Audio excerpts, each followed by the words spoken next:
সম্প্রতি বেইজিংয়ে সামরিক কুচকাওয়াজের সময় এক মজার আলোচনায় মাতলেন চীনের প্রেসিডেন্ট শি জিনপিং এবং রাশিয়ার প্রেসিডেন্ট ভ্লাদিমির পুতিন। বিষয়টা হলো অঙ্গ প্রতিস্থাপনের মাধ্যমে অমরত্ব। পুতিনের পক্ষের অনুবাদককে শিখে বলতে শোনা যায়, মানুষের অঙ্গ প্রতিস্থাপন বারবার করা গেলে নাকি বয়স হলেও তরুণ থাকা যাবে, এমনকি 150 বছর পর্যন্ত বেঁচে থাকার ভবিষ্যৎবাণীও করা হয়েছে।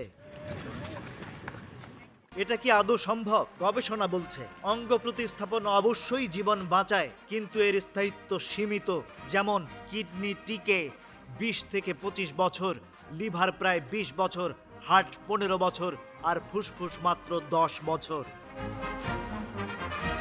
এছাড়া গ্রহীতাকে সারা জীবন শক্তিশালী অ্যান্টি রিজেকশন ড্রাগ খেতে হয়, যার পার্শ্ব প্রতিক্রিয়া আছে। বয়স বাড়ার সঙ্গে শরীরও দুর্বল হয়ে পড়ে। বিশেষজ্ঞরা মনে করেন মানুষের সর্বোচ্চ আয়ু 150 বছর, তার বেশি নয়। তাই অমরত্ব নয়, বরং সুস্থ দীর্ঘায়ুর দিকেই মনোযোগ দেওয়া জরুরি। 150 বছর বেঁচে থাকার স্বপ্ন আপাতত বিজ্ঞানের চেয়ে কল্পনার দিকেই বেশি। Rajib Raihan, news flash 71।